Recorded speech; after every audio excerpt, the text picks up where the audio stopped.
Swastiastu. Terima kasih atas kesempatan yang telah diberikan kepada saya. Perkenalkan, nama saya Niko Mangesita Tri Ananda Putri dari kelas 10 MIPA 2 nomor absen 18. Di sini saya akan menjelaskan materi mengenai narkoba serta peraturan perundang-undangan yang mengatur narkoba dan konsekuensi hukum bagi para pengguna serta pengedar atau produsen narkoba. Nah, narkoba merupakan singkatan atau kepanjangan dari narkotika, psikotropika, alkohol, dan zat adiktif lainnya. Nah, definisi narkoba sendiri yaitu bahan atau zat yang dimasukkan ke dalam tubuh manusia dapat mengubah pikiran, suasana hati, atau perasaan dan perilaku seseorang. Narkoba dapat menimbulkan ketergantungan atau yang biasa disebut dengan adiksi, baik secara fisik maupun psikologis.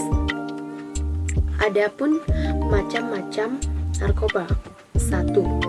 Psikotropika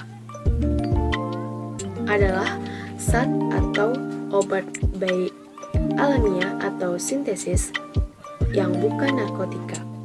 Psikotropika berkhasiat merusak susunan saraf pusat yang menyebabkan rusaknya perubahan mental dan perilaku. 2. Narkotika.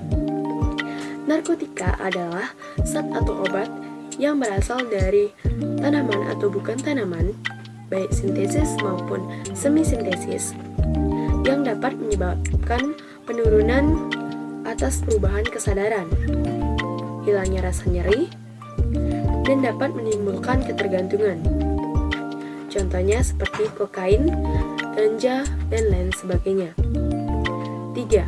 Alkohol. Alkohol adalah minuman yang mengandung etanol. Contohnya seperti bir, whisky, arak, dan lain sebagainya.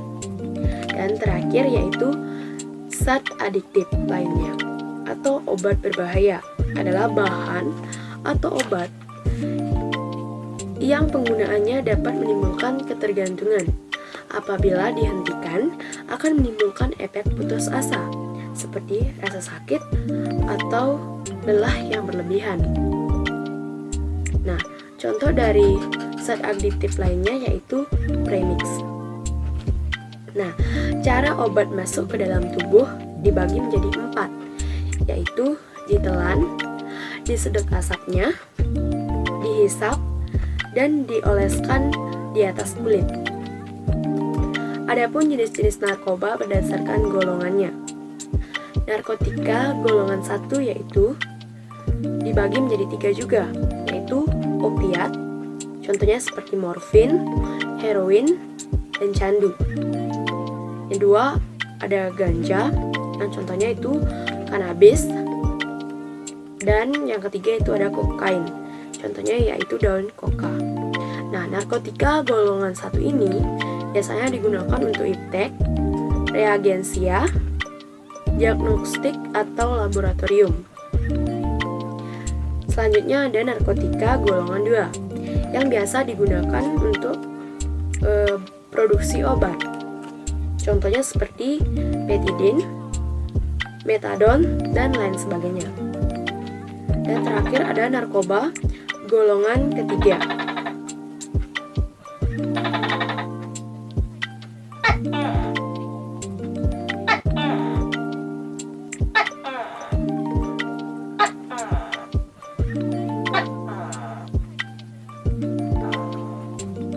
Nah, narkoba golongan ketiga biasanya hanya digunakan untuk rehabilitasi. Contohnya seperti kodein. Nah, berdasarkan efeknya, narkoba dibagi menjadi 3, yaitu depresan, contohnya seperti heroin. Yang kedua ada stimulan, contohnya seperti sabu. Dan yang ketiga ada halusinogen, contohnya seperti ganja. Nah, tanda-tanda dari orang pengguna narkoba yang diperhatikan yaitu gejala pengguna narkoba, contohnya seperti mudah tersinggung maupun hidup tidak teratur. Yang kedua ada tanda dini penggunaan narkoba. Salah satunya yaitu suka menyendiri dan menghindari dari perhatian orang lain. Yang ketiga ada gejala fisik, seperti berat badan turun drastis, mata cekung dan merah, muka pucat, dan bibir kehitaman. Dan terakhir yang keempat, perubahan perilaku. Salah satunya yaitu selalu tampak tidak tenang dan gelisah, dan selalu curiga tanpa alasan. Nah, adapun bahaya penyalahgunaan narkoba. Beberapa alasan seseorang menggunakan narkoba, yaitu lingkungan pergaulannya yang sudah dianggap hal yang wajar, bahkan sebagai suatu hidup gaya yang masa kini. Selain itu, pada awalnya dibujuk orang agar merasakan manfaatnya. Ada juga keinginan lain dari masalah yang ada. Maksudnya keinginannya itu keinginan lari untuk merasakan kenikmatan sesaat. Dan terakhir, sudah terjadi ketergantungan dan tidak ada keinginan untuk berhenti, serta alasan-alasan lainnya. Adapun dampak penyalahgunaan narkoba yaitu dampak fisiknya, contohnya seperti neurologis yang menyerang saraf, kardiovaskuler yang menyerang jantung, dermatologis yaitu penyakit kulit, pulmoner yaitu penyakit paru-paru, yaitu penurunan fungsi hormon, dan tidak haid itu merupakan gangguan dari reproduksi,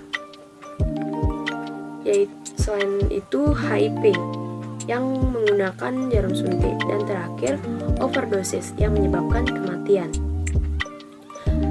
Nah, di samping itu ada juga dampak psikis yang disebabkan oleh penyalahgunaan narkoba. Salah satunya sulit berkonsentrasi dan perasaan kesal dan tertekan. Yang terakhir ada dampak sosial. Dampak sosial salah satunya yaitu merepotkan dan menjadi beban keluarga. Nah, adapun pencegahan dari penyalahgunaan narkoba tersebut, yaitu bisa dibilang dengan kiat-kiat penyalahgunaan narkoba untuk menghindari. Nah, ada mempererat diri dengan keimanan dan ketakwaan kepada Tuhan serta berbudi pekerti luhur. Baik, contohnya dengan sembahyang, dengan mengikuti kegiatan-kegiatan keagamaan, dan lain sebagainya. Ada membiasakan diri berpola hidup sehat, menolak bujukan yang menawarkan narkoba, belajar dengan sungguh-sungguh, turut aktif mengisi waktu luang dengan kegiatan-kegiatan atau hal-hal yang bermanfaat, dan terakhir hindari tindakan yang tidak bermanfaat. Nah, adapun perundangan dan konsekuensi penyalahgunaan narkoba. Ada sanksi hukum yang diklasifikasikan jadi 3, yaitu pengguna, pengedar, dan produsen. Dan terakhir, Undang-Undang mengenai narkotika atau narkoba Nomor 35 Tahun 2009 tentang narkotika Pasal 116 yang bunyinya yaitu setiap orang yang tanpa hak atau melawan hukum menggunakan narkotika golongan 1 terhadap orang lain atau memberikan narkotika golongan 1 untuk digunakan untuk orang lain dipidana dengan pidana penjara paling singkat 5 tahun dan paling lama 15 tahun penjara, dan pidana denda paling sedikit senilai 1 miliar rupiah dan paling banyak senilai 10 miliar rupiah. Nah, selain itu ada juga hukum-hukum yang memperlakukan tentang narkoba, yaitu Pasal 54 Undang-Undang Nomor 5 sampai 96 tentang psikotropika dan Pasal 57 Undang-Undang Nomor 22 sampai 97 tentang narkotika. Nah, selain itu ada juga sanksi sosial. Sanksi sosialnya yaitu cenderung dikucilkan dalam pergaulan masyarakat, seperti diejek, tidak diajak, dihindari, dan lain sebagainya. Nah, sanksi moral. Terakhir, sanksi moral, yaitu agama melarang untuk mengonsumsinya, sehingga dicap sebagai pelanggaran agama jika mengonsumsi narkoba ini. Nah, biasanya penyalahgunaan narkoba itu terjadi karena pemakaian narkoba yang bukan bertujuan untuk pengobatan atau tanpa resep dokter dan tanpa pengawasan dari dokter. Penyalahgunaan narkoba juga disebabkan karena penggunaan terus-menerus, menyebabkan ketergantungan dan menimbulkan gangguan fisik, mental, serta sosial. Sekian yang bisa saya sampaikan. Mohon maaf jika ada penyampaian yang salah. Saya tutup dengan Parama Santi. Om Santi Santi Santi Om. Let's say no to drugs.